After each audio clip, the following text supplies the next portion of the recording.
성경 말씀 마태복음 3장 2절입니다. 기독교 강의 책 한 권만 주세요. 마태복음 3장 2절.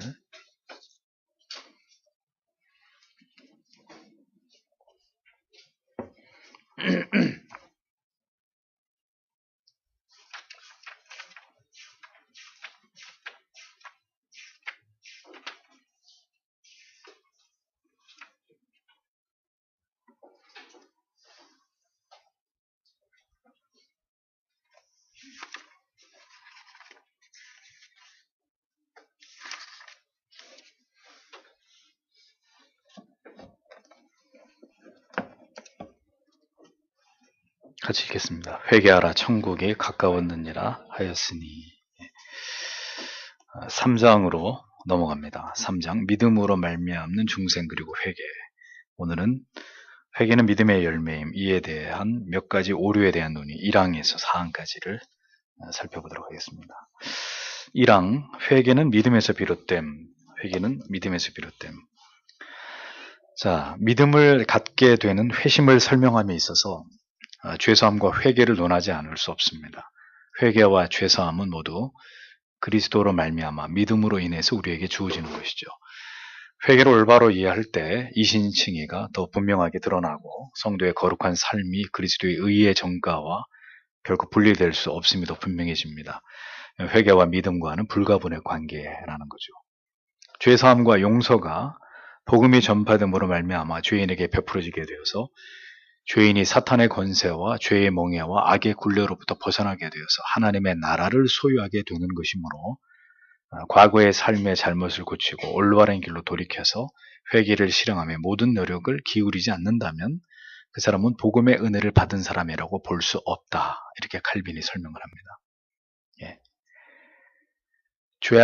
죄사함과 용서가 복음이 전파되는 것으로 죄인에게 베풀어지는데, 그래서 죄인이 사탄의 권세, 죄의 멍에, 악의 굴레로부터 벗어나서 하나님의 나라를 소유하는 것이기 때문에, 그래서 그 은혜를 받은 사람들이 과거에 자기의 삶을 돌아보면서 잘못을 고치고 올바른 길로 돌이켜서 회개를 실행하며 모든 노력을 기울이지 않는 사람이 생각하는 자기의 구원, 자기의 믿음, 가짜라는 거예요. 믿음을 가짐에 있어서 자신의 죄를 진지하게 인식하고 그것을 진실되게 회개하는 일은 필수 불가결한 일입니다. 믿음이 생겨날 때 죄인인 인간의 실존을 피상적이 아닌 매우 실제적으로 인식하고 파악하게 되고, 그리스도의 보혈이 아니고서는 결코 자기 자신이 구원에 이를 수 없다는 것을 분명하게 인식하게 된다는 거예요. 그러니까 오늘날 반복해서 말씀드리지만 오늘날 한국 교회가 이토록 무너지게 된 이유는 이런 분명한 자기 실존에 대한 실제적 파악, 인식, 그리스도의 보혈이 아니면 절대로 자신의 이 죄의 문제가 해결되지 않고 구원에 이를 수 없다는 이 분명한 자각 없이 교회 안으로 유입돼 들어와서 성도가 되어버리고 집사가 되고 심지어 목사까지 되는 이 끔찍한 현실이 오늘날의 한국 교회에 이 몰락을 가져왔다. 이렇게 얘기해도 과언이 아니라는 겁니다. 그러므로 아직 죄를 죄로 선명하게 깨닫게 되어서 가슴을 적시는 회개의 뜨거운 눈물을 쏟아본 적이 없는 사람에게 올바른 믿음이 뿌리에 내려졌다고 보기 어려운 이유가 여기에 있다는 겁니다. 믿음이 회개를 이끌어내어서 진실되게 자신의 비참한 실존에서 그리스도의 은혜로 말미암아 자신이 어떤 놀라운 은혜를 받게 되는지를 알지 못하면 반드시 그 사람의 신앙은 피상적이고 관념적인 굴레에서 벗어날 수 없게 된다는 거예요. 그러니까 한평생 교회 안에 있다가 지옥에 가는 사람이 제가 있다고 말씀드리잖아요. 관념적인 신앙의 굴레 안에 머물다가 지극히 종교적인 관성을 따라서 종교 생활을 평생 하다가 그냥 끝나버리는 교회 안에 있던 불택자, 교회 안에 있던 불신자. 많은 제가 아는 그리스도인들이 이 고질적 문제에 고착되어 있습니다. 교회를 다니지만 십자가의 구속의 은혜에 대한 생생한 체험이 부재함으로 인해서 아주 형식적이고 습관적인 그런 종교 생활에 붙들려 있는 이유가 이런 문제들로 인함입니다. 그러니까 그런 사람들은 문제가 없을 땐 교회 안에 있습니다. 문제가 생기고 세상이 더 좋고 자기가 뭔가 하고 싶은 게 있으면 언제든지 주저하지 않고 잠시 세상을 향해서 가출을 합니다. 네. 길이 아닌 길로 가는 거죠. 그래서 실컷 그거 즐기고 또 다시 돌아옵니다. 돌아와서 또 신앙의 굴레 안에서 신자의 코스프레를 합니다. 그러다 또 자기의 필요에 의해서 자기를 끌어당기는 세상의 유혹에 대해서 기꺼이 또 손을 내밀어서 그걸 마주 잡고 또 세상으로 갑니다. 계속 시계추처럼 이렇게 왔다 갔다 하는 거죠. 교회와 세상을. 신앙과 불신앙을 왔다 갔다 하면서, 그러면서 자기는 신자라고 생각하는 거예요. 그 사람이 믿음이 연약한 사람이기를 바라야 돼요. 믿음이 연약해서 그러는 게 아니라면 그 사람은 불택자이기 때문이에요. 그러니까 믿음이 연약하면 계속 그런 삶을 살다가 하나님이 분명하게 깨닫게 하는 거죠. 그가 누구인지를 발견하게 하는 겁니다. 그래서 더 이상 세상으로 이렇게 가지 못하게 주님 안에 있게 만드시죠. 근데 그게 평생 이렇게 하다가 끝나는 사람 같으면 그 사람은 하나님하고는 상관없는 사람이 되는 거예요. 칼빈은 여기서 회개가 믿음에서 비롯된 것이 아니라 믿음이 회개에서 비롯되었다고 보는 견해를 비판합니다. 그래서 2번으로 넘어가면 회개와 믿음의 관계에서 이 얘기를 이어가죠. 그리스도께서도 세례 요한도 먼저 복음을 전하는 가운데 사람들에게 회개를 먼저 촉구했기 때문에 믿음이 아니라 회개가 먼저라고 보는 이런 견해에 대해서 이것은 사도들이 단지 복음을 전하라는 명령과 내용에 대해서 그대로 전한 것일 따름이라고. 회개하라 천국이 가까이 왔느니라. 이것이 복음을 전하는 한 패턴이었기 때문에 그래서 회개하라 천국이 가까이 왔느니라. 이 말 그대로 이렇게 복음을 전하는 것일 따름이라는 거죠. 이 말씀 속에 그런데 사실은 이미 회개할 이유는 하나님의 은혜와 또 구원에 대한 약속을 믿는 것을 이끌어내기 위함이라고 칼빈은 설명하고 있습니다. 그러니까 회개하라 천국이 가까이 왔느니라 라고 말했기 때문에 회개가 믿음을 가져오는 거다. 이렇게 봐서는 안 된다라는 거죠. 이미 그 안에 믿음을 먼저 촉구하는 내용이 들어있기 때문이라는 겁니다. 믿음이 회개의 근원이 되지만 자신이 하나님의 자녀라는 것을 알지 못하면 진지하게 회개할 수 없게 됩니다. 하나님의 은혜를 깨닫지 못한 사람은 자신이 하나님께 속한 자라는 진정한 믿음을 절대로 가질 수가 없습니다. 종종 어떤 이들은 하나님의 은혜를 진지하게 알게 되는 지식을 갖기도 전에 양심의 가책으로 인해서 억지로 종교적인 의무를 감당하는 사람들이 있다는 거예요. 회심하지 않았는데도 뭔가 이 기독교라는 종교적 분위기, 어렸을 때부터 교회에서 자랐기 때문에 그렇게 해야 된다고 하는 어떤 종교적 강박, 그런 것들에 의해서 그냥 양심의 가책과 이런 강박에 의해서 그냥 종교적인 의무를 이렇게 그냥 감당하는, 하나님의 은혜를 진지하게 경험하지도 않았지만 이 모태신앙자들 중에 이런 경우가 많죠. 그냥 종교적 의무를 이렇게 지탱하고 있는 이런 사람들이 있는데 그것은 아직 믿음이 생긴 것이 아니라 원초적인 어떤 두려움을 느끼고 있는 것이 지나지 않는 거다. 그 두려움이 뭐겠어요? 지옥 가면 어떡하나? 이런 거죠. 그것은 올바른 믿음과 무관한 것이라는 겁니다. 다만 이러한 양심의 가책과 눌림이 그가 믿음으로 나아가는, 칼빈은 뭐라 그래요? 준비 과정이라고는 볼 수 있다. 아직 믿음을 가진 건 아니나 하나님이 그에게 믿음을 갖게 하기 위한 이 준비 과정 속에서 이러한 양심의 가책과 눌림, 어떤 불안, 두려움 이런 것들이 그에게 나타날 수 있다는 거죠. 준비 과정에서. 그러나 분명한 것은 그리스도로 말미암아 성령의 역사하심이 일어나는 곳이 아니라면 믿음으로 말미암은 의가 나타날 수 없다라는 겁니다. 한 사람의 성도 안에 그리스도로 말미암아 성령의 듀나미스, 그를 뒤집어 엎어버리는 강력한 복음의 능력이 그 가운데 역사하는 곳이 아니라면 믿음으로 이신칭의 은혜는 그 사람 안에 나타날 수 없다는 겁니다.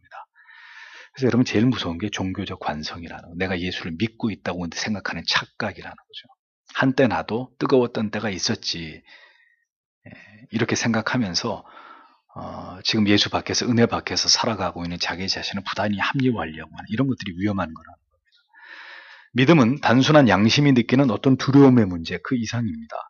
죄인을 향한 하나님의 자비하심을 신뢰하는 사람이 아니라면 누구도 하나님을 진지하게 경외할 수 없다는 것을 우린 기억해야 합니다. 그러니까 절대로 흉내낼 수 없는 게 있어요. 그건 하나님을 경외하는 거예요. 하나님을 사랑하는 거예요. 그건 흉내낼 수 있는 문제가 아니에요. 나 같은 죄인을 향해서 하나님이 어떤 사랑과 자비와 긍휼을 베풀어 줬는지, 내게 임한 그 하나님의 사랑이 뭔지를 이것을 정확히 알고 신뢰하는 사람이 아니라면 하나님을 경외하는 코스프레는 할 수 있어도 그가 진정으로 하나님을 경외하는 사람이 될 수는 없어요.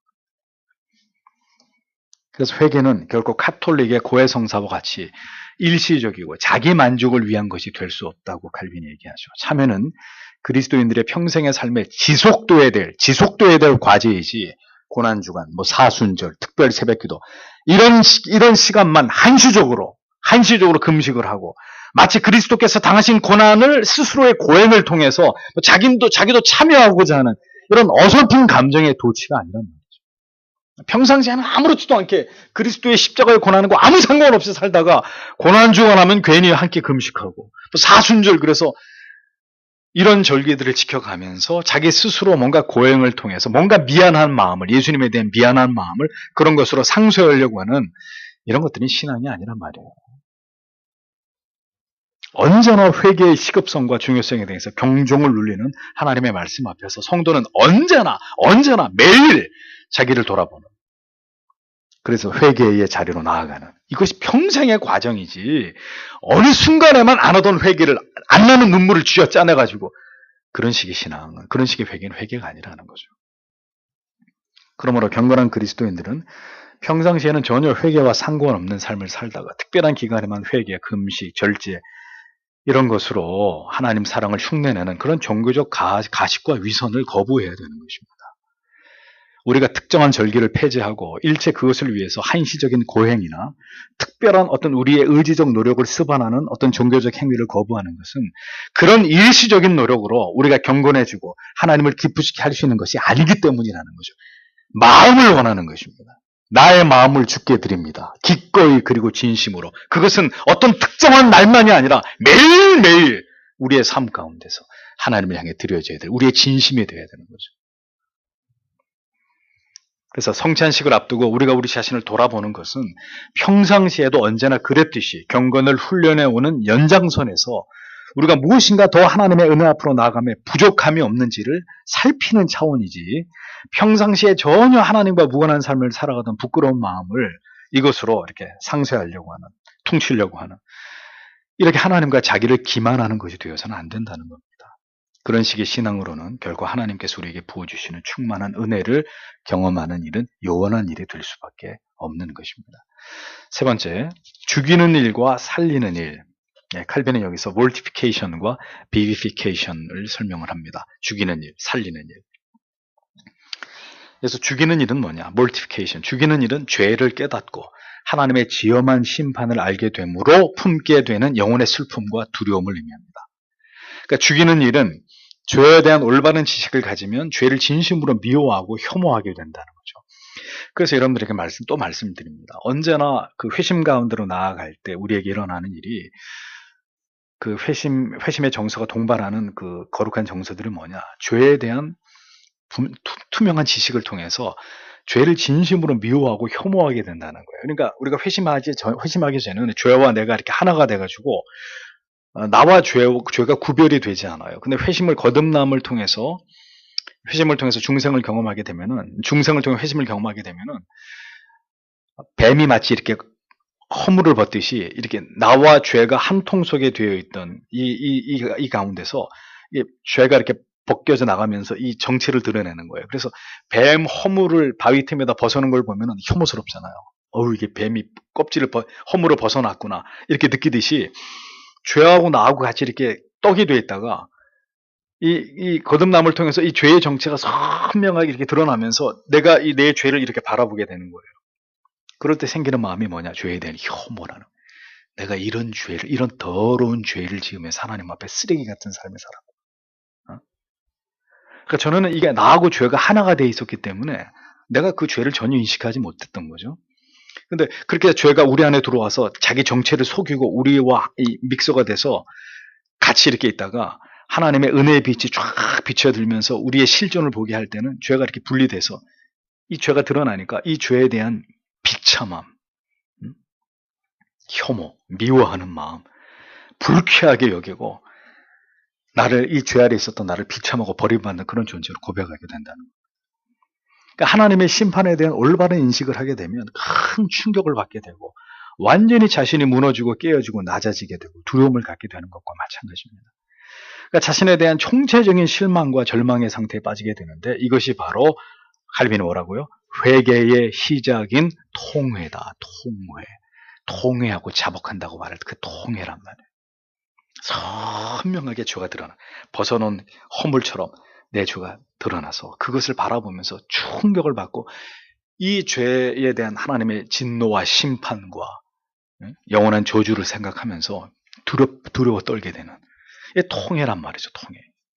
이게 참된 믿음이 우리 안에 들어갈 때 나타나는 mortification, 죽이는 일이라는 거죠.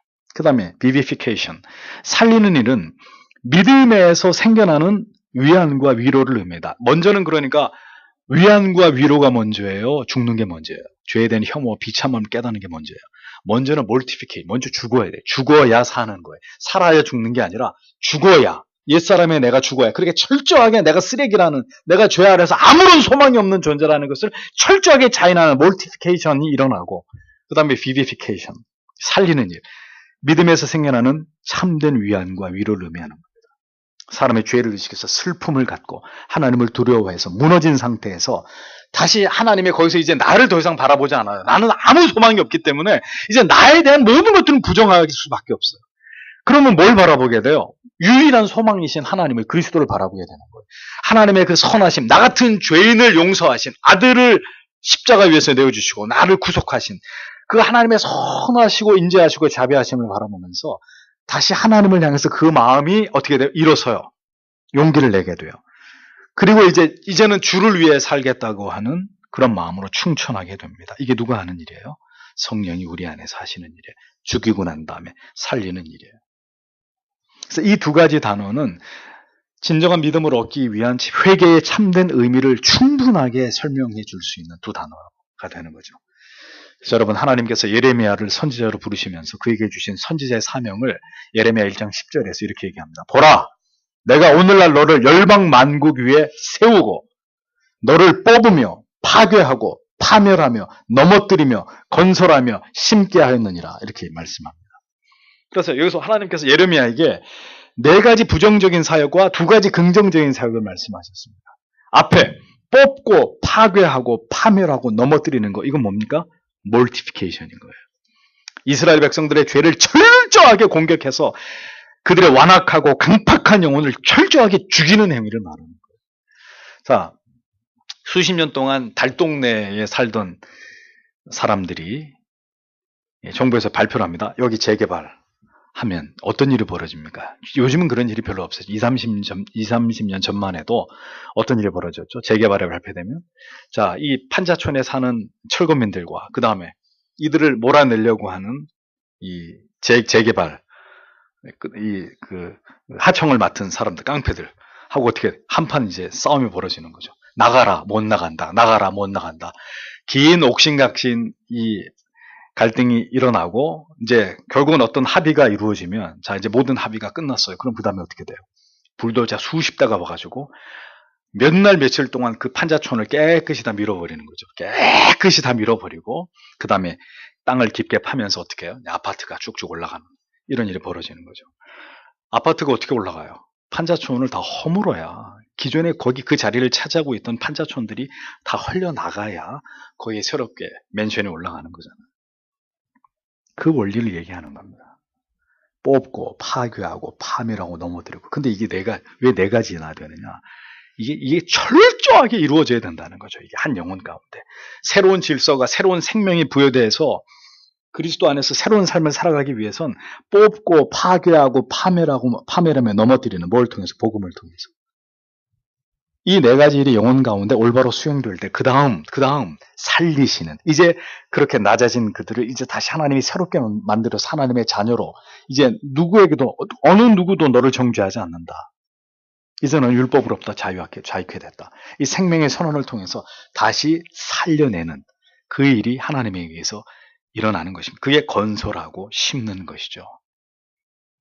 모든 옛것이 파괴되고 뽑혀나간 이후에 다시 새로운 진리가, 복음이, 생명의 원리가 심기어지고 하나님의 나라와 뜻이 그 성도 가운데, 그 성도 한 사람에게, 그럼 그 사람의 가정과 직장과 세상이 뒤집어지는 하나님의 나라로 바뀌어지는, 이것이 구원의 섭리라는 것을 성경이 분명히 보여주고 있는 것입니다. 그러므로 여러분, 우리의 신앙의 모든 문제가 뭐냐? 잘 죽지 않았기 때문에 일어나는 일이에요. 완전히 죽지 않았기 때문에 벌어지는 일이에요. 잘 죽지 않으면 잘 살아날 수 없는 거예요. 어설프게 죽으니까 문득문득 살아나고 뭔가 이 새로운 일들이 더디어지는, 온전한 참여가 일어나지 않으면 온전한 신앙은 시작될 수 없는 거죠. 살아나는 것은 불행 끝 행복 시작이란 이런 의미가 아니라는 거예요. 살아난다는 거는 이제 무조건 다 행복해질 거야, 잘 될 거야, 이런 의미가 아니라고 칼빈이 얘기합니다. 오히려 여기서 살아난다는 의미는 이제는 고난이 다 물러가고 이제는 뭐 눈부신 날들만 올 거야가 아니라 오히려 거룩하고 헌신된 삶, 이제는 예수 중심, 하나님 중심의 하나님이 바라시는 삶으로의 회귀를 뜻하는 겁니다. 만사 형통이 아니라 이제는 더 이상 나를 위해 사는 게 아니라 하나님을 위해서, 하나님의 영광을 위해서 살아가는 삶으로 신자가 그의 회심을 통해서 180도 그의 삶의 방향이 전환되는 것을 의미하는 거죠. 모든 무의미하고 무가치했던 삶에서 이제는 그리스도 안에서 올바른 삶, 영적인 깊은 깨달음과 참된 마음의 평안과 하나님의 뜻을 결연히 행하고자 하는 의지로 충만한, 모든 신앙 때문에 당하는 불이익과 핍박을 이길 수 있는 담대함으로 나의 삶을 통해서 하나님이 영광을 받으시는 이런 마음을 가지고 살아가는 것을 말합니다. 그게 살아나는, 살리는 거예요. 비비피케이션이란 말이죠. 거듭 말씀드리지만 신자의 삶에는 이러한 분명한 의식의 변화, 마음의 변화, 생각의 변화가 일어나야 합니다. 그로 인해서 총체적인 삶의 변화가 일어날 때 그가 그리스도인의 삶을 살아가는 것입니다. 비록 그렇게 됐어도 비록 때로 넘어지고 때로 실패하고 또 뒤로 이렇게 미끄러지는 일들은 일어납니다. 죄를 짓지만 중요한 것은 계속해서 그것을 향해 나아가는 이 행진이 이어진다는 거예요. 중단 없이 계속 잠시 미끄러지고 넘어지고 스톱돼 있다 할지라도 다시 그걸 진행해 갔던 그 방향을 향해서 계속 가게 된다는 거예요. 그런 사람의 영혼에 생명의 원리가 심겨져 있는 것이고 그에게 구원이 이루어지고 있는 것이라는 의미가 되는 거죠. 네 번째, 율법의 회개와 복음의 회개입니다. 회개의 두 가지 형태에 대해서 칼빈이 이어서 언급을 합니다. 율법적 회개와 복음적 회개가 그것인데, 율법의 회개는 죄인이 스스로 죄인이라는 인식을 통해서 하나님의 진노하심에 대한 공포에 짓눌려, 그러니까 율법적인 회개만으로 그 상태 그대로 붙잡혀 있게 되는 그것을 의미하는 거예요. 근데 복음적 회개는 역시 동일한 자신의 전적인 타락과 무능에 대해서 고통을 받지만 복음적인 회개를 통해서 다시 일어나서 이신신의 복음을 붙들고 자기의 상처를 치유하고 죄의 공포에서 벗어나고 참된 위로와 평안을 얻으면서 그리스도를 견고하게 붙잡게 된 것을 의미하는 거죠. 그러니까 어떤 회개가 올바른 회개라는 거예요? 복음적 회개라는 거죠. 그래서 성경에 율법적 회개를 보여주는 증거로 어떤 인물들이 소개됩니까? 가인, 사울, 유다를 꼽는 거죠. 성경 분명히 이들의 회개에 대해서 기록하면서 그들이 분명히 자신들의 죄의 위중함을 시인하고 하나님의 진노를 두려워했다는 것에 대해서 밝힙니다. 그러나 그들은 그들의 하나님에 대한 인식은 죄에 대한 심판자, 죄에 대한 보복자, 복수자라고 생각하는 게 전부였던 거예요. 그래서 그들의 회개는 지옥에 들어가는, 이미 그런 식의 회개는 지옥에 들어가는 시작일 뿐이다. 이미 그렇게 하나님에 대해서 하나님을 복수자, 심판자로만 생각하는 그 상태 자체가 이미 그들에게 지옥이 시작되는 것이라고까지, 하나님의 형벌을 받고 있는 상태라고까지 칼빈은 그렇게 설명을 하지 않습니까? 율법적 회개는 회개가 아니라는 거예요. 그러니까 이런 믿음이 바로 그에 속하는 것이죠. 교회를 오는 이유가 아까도 얘기했습니다. 막연히 느끼는 지옥에 대한 두려움, 공포, 하나님을 뜨겁게 사랑하거나 천국에 대한 확신도 없는데 그는 차지하고 내가 이렇게 살다 죽으면 지옥에 간다. 그 지옥에는 최소한 가지 말아야지 라는 생각에서 교회를 다니는 이 막연한, 아주 이렇게 막연한 상태, 그냥 그 두려운, 원초적으로 느끼는 지옥에 가고 싶진 않아 라는 그 두려움에서 비롯된, 그래서 이렇게 억지로 끌려가게 되는 이런 어떤 신앙. 율법적인 회개로 언제나 두렵고 지옥에 떨어질 것에 대한 강박에 대해서 그게 무섭기 때문에 신앙의 끝자락을 붙들고 있기만 할 뿐인 이런 신앙이 바로 여기에 속하는 것입니다. 복음적 회개를 통해서 진정으로 그리스도 안으로 들어온 자들은 정죄의 아픔과 고통과 절망을 경험했지만 이 모든 것에서부터 예수 그리스도의 대속하신 은혜로 말미암아 자신은 완전히 이에서 벗어났고 새로워졌다는 것을 분명히 믿는 사람들입니다. 그래서 히스기야 왕과 요나의 경고를 들은 니느웨 사람들, 그리고 다윗의 간절한 회개의 기도, 그리고 베드로의 설교를 듣고 깊이 마음에 찔려서 회심을 한 사람들, 다 복음적 회개를 한 사람들의 예라고 성경이 기록하고 있다는 거죠. 이 밖에 도덕적 회개가 있습니다. 도덕적 회개. 이것은 신자도 불신자도 그들의 양심으로부터 일어나는 일종의 도덕적인 회심 같은 거예요. 그러니까 이건 뭐냐면은 어느 순간에 내가 더 이상 이렇게 벌레처럼 살 수 없지. 내가 이제는 이런 삶에서 끊고 내가 새로운 삶을 살아야 되겠다. 굳게 마음을 먹고 어느 순간 죄로부터 돌이키는 거예요. 마치 조직에 있던 깡패가 손을 딱 놓고 도끼로 자기 손가락 하나를 잘라내고 조직에다 던지고 나는 여기서 이제 나가겠다. 나를 말리지 마라. 이렇게 개과천선해가지고 그냥 이렇게 도덕적으로 난 이제 그렇게 안 살 거야. 난 이제 정직하게 살면서 애 낳고 한 집안의 가장으로 난 그렇게 살 거야. 이런 거예요. 이런 도덕적 회개. 올바로 살고 싶은 도덕심이 강하게 작용해서 스스로 자기가 살아오던 악한 삶에서 돌이키는 것입니다. 오락을 끊고 마약 끊고 도박 끊고 술, 담배, 포르노 중독 이런 것으로부터 어느 날 그냥 자기가 내가 더 이상 이러고 내 인생을 이렇게 살아서는 안 되겠다. 이렇게 마음을 먹고 벗어나는 거죠. 그것으로부터. 비단 복음적 회개가 아니라도 도덕적 회심으로도 충분히 가능한 일이다라는 겁니다. 근데 그건 성경이 말하는 합당한 회개가 아니에요. 오직 성령으로 말미암아 복음의 진리가 그 영혼을 관통함으로 참된 회심이 일어난 영혼이라야 그가 신자라는 거죠. 하나님의 백성이라는 거예요. 여러분, 여전히 교회 안에는 있으나 여전히 이 참된 회개에 대해서 무지한 자들이 적지 않습니다. 구원에 이르는 믿음에 대해서도 사람들은 여전히 무관심합니다. 진리에 대한 이러한 무지와 신념에 가까운 맹목적 신앙이 한국 교회를 망쳐놓고 있습니다. 그러니까 성경의 진리에 대해서 무지한 교인들로 인해서 성경을 떠나는 교회들이 넘쳐나고 있습니다. 오늘의 한국은 점점 더 깊은 흑암 가운데로 들어가고 있습니다. 지금 이 나라의 안팎에서 일어나는 일들에 대해서 대다수의 국민들은 무지하고 올바른 영적 분별력을 잃어버린 채로 무념무상의 시간을 지나가고 있습니다. 뭐 어떻게 되겠어? 뭔 일이 일어나겠어? 뭐 지금까지도 이렇게 살아왔는데 뭐 특별한 일이 일어나겠어? 참 안타까운 일입니다. 어느 날 대문을 부수고 고난과 핍박과 환란이 쳐들어올 때 우리는 그때야 뒤늦게 깨닫게 될 것입니다. 우리가 얼마나 무지한 세월을 보냈고 아무런 준비 없는 귀한 시간들을 다 허비했는지를 그 감당기 힘든 두려움과 근심 속에서 뼈저리게 알게 될 것입니다. 이제 좋은 시간은 지났고 이 모든 죄에 대한 하나님의 심판만 남았구나. 하나님 우리를 불쌍히 여겨달라고 그때서야 땅을 치고 후회하면서 기도하게 되는 일들을 적지 않은 사람들이 경험하게 될 것입니다. 오늘도 목사는 여러분들에게 말씀드립니다. 부디 깨어 있으십시오. 하나님의 은혜를 구하십시오. 그리고 참된 신자가 되십시오. 그날이 머지 않았습니다. 기도하겠습니다.